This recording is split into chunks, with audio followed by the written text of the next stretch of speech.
আসসালামু আলাইকুম ওয়ারাহমাতুল্লাহি ওয়াবারাকাতুহু। কখনো কি তোমার মনে হয়েছে নামাজ পড়ছ তবুও মন লাগে না, কুরআন শুনছ তবুও হৃদয় কাঁপে না, দোয়া করছ তবুও চোখে জল আসে না? এটাই হলো হৃদয়ের অন্ধত্ব। আর ভয়ঙ্কর সত্য হলো হৃদয় একদিনে অন্ধ হয় না। চোখ খোলা থাকে কিন্তু অন্তর বন্ধ হয়ে যায়। শান্তি, নূর, তওবা সব কিছু মন থেকে হারিয়ে যায়। আজকের ভিডিওতে আমরা জানব গোনাহ কিভাবে ধীরে ধীরে হৃদয়কে অন্ধ করে ফেলে 4টি ভয়ঙ্কর প্রভাবের মাধ্যমে। যদি তুমি সত্যিই তোমার হৃদয়কে বাঁচাতে চাও, এই ভিডিও তোমার জন্য। হৃদয়, এটাই মানুষের আসল জায়গা। শরীর সুস্থ থাকলে মানুষ বাঁচে, কিন্তু হৃদয় সুস্থ থাকলে মানুষ জীবিত থাকে। কুরআন বলে তাদের হৃদয় আছে কিন্তু তারা বুঝে না। সূরা আল আহরাফ 179। হৃদয়ের অন্ধত্ব এটা কোনো শারীরিক অন্ধত্ব নয়, এটা হলো এমন অন্ধত্ব যেখানে সত্য কথা শুনেও কেউ বদলায় না, নসিহত পেলেও গায়ে লাগে না, গুনাহ হলেও লজ্জা লাগে না। আজকের ভিডিও গুরুত্বপূর্ণ কারণ আমরা আজকাল গুনাহকে ছোট মনে করি, আর ছোট গুনাহগুলো জমতে জমতে হৃদয়ের ওপর এমন পর্দা পড়ে যাতে মানুষ ভালো মন্দ চিনতেই পারে না। অনেক সময় মানুষ ভাবে, আমার জীবন কেন অশান্ত, নামাজে মন লাগে না কেন, হৃদয় খালি খালি লাগে কেন? এর উত্তর হলো হৃদয় ধীরে ধীরে অন্ধ হয়ে যাচ্ছে। আজ আমরা জানব কোন 4টি গুনাহ হৃদয়কে অন্ধ করে, কেন হৃদয়ের নূর চলে যায়, কিভাবে গুনাহ ধীরে ধীরে ঈমান দুর্বল করে, বাস্তব উদাহরণসহ গভীর ব্যাখ্যা। চলো আমাদের হৃদয়ের দরজায় আজ নতুন আলো দেই। ভাই ও বোনেরা, যদি ভিডিওটি আপনার মনে একটু শান্তি দেয়, একটু নূর জেলে দেয়, তাহলে নূরসাল চ্যানেলটি সাবস্ক্রাইব করে রাখুন। আপনার একটি ছোট সাবস্ক্রাইব আমাদের জন্য অনেক বড় দোয়া। আল্লাহ আপনাকে খুশি রাখুক, আর সামনে আরও উপকারী রিমাইন্ডার পেতে পাশে থাকুন। এখন শুরু হচ্ছে হৃদয় অন্ধ হয়ে যাওয়ার 4টি গুনাহের প্রভাব। প্রথম ও সবচেয়ে ভয়ঙ্কর প্রভাব, রাসূল সাল্লাল্লাহু আলাইহি ওয়াসাল্লাম বলেছেন, বান্দা যখন একটি গুনাহ করে তার হৃদয়ে একটি কালো দাগ পড়ে। তিরমিজি। এই দাগ একবারে ভয়ঙ্কর হয় না, এটি ছোট, নরম, যেন একটি হালকা ছোপ। কিন্তু গুনাহ আবার হলে আরেকটি দাগ, তারপর আরেকটি, এভাবে দাগ জমতে জমতে একসময় হৃদয়কে পুরো ঢেকে ফেলে। এরপর কি হয়?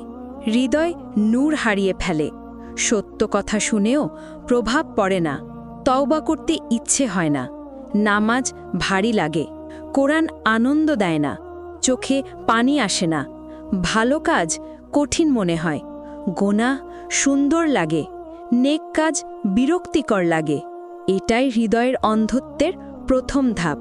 একটি বাস্তব উদাহরণ, এক ভাই ছিলেন, তিনি নিয়মিত নামাজ পড়তেন।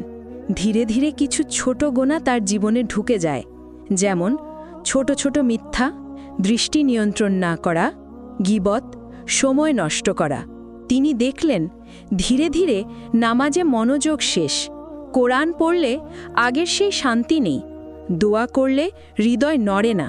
যেদিন তিনি এই হাদিস পড়লেন যে গোনাহ হৃদয় কালো দাগ ফেলে, সেদিন তিনি বুঝলেন তার হৃদয় আর আগের মতো নেই। মূল কথা, গোনাহ যতই ছোট হোক হৃদয়ের উপর দাগ ফেলে, আর সেই দাগ জমে জমে হৃদয়কে অন্ধ করে দেয়। প্রভাব 2, গোনাহ হৃদয়কে কঠিন করে দেয়। গোনাহ শুধু দাগ ফেলে না, একসময় সেই দাগগুলো হৃদয়কে কঠিন করে ফেলে। কঠিন মানে কি? কঠিন মানে হৃদয় আর নরম থাকে না, আল্লাহর স্মরণে আর ভিজে না, নসিহত শুনে আর বদলায় না, পাপ করে আর লজ্জা পায় না। কোরআনে আল্লাহ বলেছেন, তাদের হৃদয় পাথরের মতো কঠিন হয়ে গেছে। সূরা আল বাকারা 74। পাথরের মতো কঠিন হৃদয় সবচেয়ে ভয়ঙ্কর হৃদয়। হৃদয় কঠিন হলে কি লক্ষণ দেখা যায়? নামাজে কোনো অনুভূতি নয়, চোখে জল আসে না, গোনাহ স্বাভাবিক মনে হয়, তওবা করতে আলসেমি লাগে, ভুল বুঝেও ঠিক করার ইচ্ছে নেই, নেক কথা শুনলে মনে লাগে না, অন্যের কষ্ট দেখে হৃদয় নড়ে না, দোয়া করতে মন চায় না, কোরআন তেলাওয়াত শুনে আগের মতো প্রভাব পড়ে না। এগুলোই হৃদয় কঠিন হওয়ার লক্ষণ। বাস্তব উদাহরণ, এক যুবক ছিলেন, আগে তিনি নামাজে দাঁড়ালে চোখে পানি আসত, কোরআন শুনলে হৃদয় ভিজে যেত, দোয়া করলে মনে হতো তিনি আল্লাহর সামনে দাঁড়িয়ে আছেন। কিন্তু ধীরে ধীরে একটি গোনাহ তার জীবনে ঢুকে যায়, দৃষ্টি নিয়ন্ত্রণ না করা। তিনি ভাবতেন ছোট গোনাহ, তাওবা করে নেব, কিন্তু কয়েক মাস পর তিনি লক্ষ্য করলেন চোখে আর জল আসে না, দোয়া আর হৃদয় ভাঙে না, কোরআন আর তেমন প্রভাব ফেলছে না। তিনি বললেন, আমি বুঝতে পারলাম হৃদয় কঠিন হয়ে গেছে। কোরআনের সত্য, আল্লাহ বলেন যে গোনাহ করে আল্লাহ তার হৃদয়ের সিল লাগিয়ে দেন। সূরা আনআম 46। একবার সিল হয়ে গেলে ঈমান, নূর, আলো সব কিছু সেখানে ঢোকে না। মূল কথা, হৃদয় যত কঠিন হয় হিদায়েত তত দূরে চলে যায়। গোনাহের তৃতীয় প্রভাব হল হৃদয়ের নূর নিভে যাওয়া। হৃদয়ের নূর কি? নূর হল সঠিক ভুল বোঝার ক্ষমতা, দোয়া করার শক্তি, নামাজের মিষ্টতা, কোরআনের শান্তি, গোনাহ থেকে দূরে থাকা, আল্লাহর নিকটত্ব অনুভব। গোনাহ যত বাড়ে নূর তত কমে। রাসূল সাল্লাল্লাহু আলাইহি ওয়াসাল্লাম বলেছেন, গোনাহ নূর কেড়ে নেয়। ইমাম মালিক। নূর কমে গেলে কি দেখা যায়? মন ঘোলাটে লাগে, দুনিয়াই সব মনে হয়, মৃত্যু, আখিরাত এগুলো মনে থাকে না, গীবত, বদনজর, হারাম এসব সহজ হয়ে যায়, আত্মা দুর্বল হয়, ফজর উঠে না, দোয়া নিস্তেজ লাগে। নূর কমে গেলে হৃদয় অন্ধকারে ঢেকে যায়। এই অন্ধকার বাইরে দেখা যায় না, দেখা যায় শুধু অভ্যাসে, কথায়, আচরণে। বাস্তব উদাহরণ, এক বোন বলতেন, আগে কোরআন শুনলেই মনে হতো পুরা দুনিয়া থেমে গেছে, এখন শুনলেও মনোযোগ থাকে না। তিনি ভেবে দেখলেন, যখন থেকে তিনি দিনে দিনে ছোট ছোট গোনাহে জড়াচ্ছিলেন, মন থেকে নূর পালিয়ে গেছে। কোরআনের আয়াত, আল্লাহ বলেন, আল্লাহ নূর, আর তিনি নূর যাকে চান তাকে দেন। সূরা নূর। গোনা সেই নূরকে হাট থেকে টেনে নেয়। মূল কথা, যেই হৃদয়ে নূর থাকে না, সেই হৃদয়ে সত্যকে বুঝতে পারে না, ভুলকে ভুল মনে হয় না। এটাই হলো আধ্যাত্মিকভাবে অন্ধ হৃদয়। প্রভাব 4। গুনাহের সবচেয়ে ভয়ঙ্কর প্রভাব হল হৃদয় হিদায়েত শুনতে চায় না। হিদায়েত মানে শুধু ইসলাম জানা নয়, হিদায়েত মানে মন নরম হওয়া, সত্য কথা গ্রহণ করা, ভুল বুঝে সরে আসা, আল্লাহর পথে ফিরতে চাওয়া। গোনা যত বাড়ে হিদায়েতের দরজা তত বন্ধ হতে থাকে।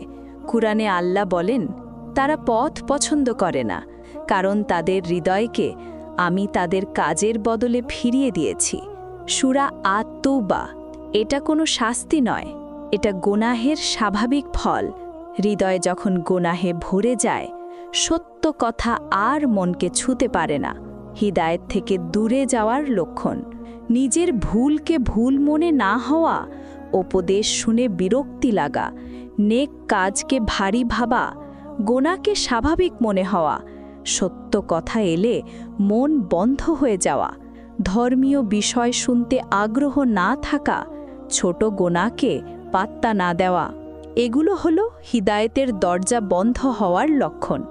বাস্তব উদাহরণ, একজন যুবক ছিলেন, তিনি আগে খুব নরম মনের মানুষ ছিলেন, নামাজ কখনো মিস করতেন না, কুরআন শুনলেই হৃদয় ভিজে যেত। সময়ের সাথে সাথে বন্ধু বান্ধবের সাথে বসে মজা, গীবত, দৃষ্টি নিয়ন্ত্রণে অবহেলা এইসব ধীরে ধীরে তার জীবনে ঢুকে যায়। একদিন তিনি দেখলেন নামাজ নিয়ে আগের মতো আগ্রহ নেই, উপদেশ শুনলে ভালো লাগে না, হৃদয় আর নরম থাকে না। একদিন তার মা কাঁদতে কাঁদতে বললেন, বাবা তুমি আগের মতো নেই। কিন্তু তার মনে হলো, আমি তো ঠিকই আছি। এটা হলো গোনাহের ভয়ঙ্কর প্রভাব। মানুষ নিজের পরিবর্তন নিজেই টের পায় না। গভীর সত্য, গোনা মানুষকে হিদায়েত থেকে এতটাই দূরে নিয়ে যায় যে একসময় সে ভুলকে ভুল মনে করাও ভুলে যায়। এই অবস্থাই হল আধ্যাত্মিক অন্ধত্বের চরম স্তর। একজন আলেম ছিলেন, তার কাছে এক যুবক এসে বলল, হুজুর, আমার হৃদয় কঠিন হয়ে গেছে, নামাজে মন লাগে না, দোয়া করলে অনুভূতি আসে না, কোরআন শুনলেও প্রভাব পড়ে না, আমি কি করব? আলেম তাকে চুপ করে বসতে বললেন এবং মৃদু কণ্ঠে বললেন, বাবা, তুমি তোমার হৃদয়কে গুনাহ দিয়ে এমনভাবে ঢেকে ফেলেছ যেন আলো ভেতরে ঢুকতেই পারে না। যুবক কেঁদে ফেলল, বলল, আমি তো ছোট ছোট গুনাহই করেছি। আলেম বললেন, বড় গুনাহ মানুষকে ধ্বংস করে, কিন্তু ছোট গুনাহ মানুষকে অন্ধ করে। যুবক বলল, হৃদয় কিভাবে আবার নরম হবে? আলেম বললেন, 3টে জিনিস করো। 1 তওবা, 2 জিকির, 3 চোখ ও জিহ্বার নিয়ন্ত্রণ। গুনাহ যত দূরে যাবে, হৃদয়ের নূর তত ফিরে আসবে। এই গল্পটি শুধু একজনের নয়, এটা আজ আমাদের সবার গল্প। কারণ আজ গুনাহ সহজ হয়ে গেছে আর নেক কাজ কঠিন হয়ে গেছে। হৃদয়, এটাই মানুষের আসল সম্পদ। চোখ যদি অন্ধ হয়, মানুষ দুনিয়াকে দেখতে পারে না, কিন্তু হৃদয় যদি অন্ধ হয়, মানুষ সত্য ও ভুল কিছুই আর বুঝতে পারে না। আজ আমরা জানলাম গুনাহ ধীরে ধীরে হৃদয়কে কেমন করে অন্ধ করে ফেলে। একটি গুনাহ, একটি কালো দাগ, একটি দাগ জমতে জমতে হৃদয় কঠিন হয়ে যায়, নূর চলে যায়, হিদায়াত প্রবেশ করে না। কিন্তু সুখবর হলো যে হৃদয় গুনাহে অন্ধ হয়ে যায়, সেই হৃদয় আবার আল্লাহর নূরে ভরে উঠতে পারে। শর্ত মাত্র 3টি: তওবা, গুনাহ থেকে দূরে থাকা, নেক আমল বাড়ানো। হৃদয়কে বাঁচাতে চাইলে গুনাহ থেকে দূরে থাকো, জিকির তিলাওয়াত বাড়াও, হৃদয়কে নরম রাখো আর আল্লাহকে ডাকো, কারণ আল্লাহই হৃদয়ের চিকিৎসক। হে আল্লাহ, আজ যিনি এই কথা শুনলেন তার হৃদয়কে নূর দাও, তার গুনাহ মাফ করো, তার চোখে হিদায়তের আলো দাও, তার জীবনে শান্তি দাও, রহমত দাও। ভাই বোনেরা, যদি মনে হয় আপনার হৃদয়ে এই কথাগুলো একটু হলেও আলো জ্বালিয়েছে, একজন মানুষের সাথে শেয়ার করবেন। এ ধরনের শান্তিময় ইসলামিক ভিডিও পেতে চ্যানেলটি সাবস্ক্রাইব করে রাখুন। আল্লাহ আপনাদের হৃদয়কে পরিষ্কার করুন। আসসালামু আলাইকুম।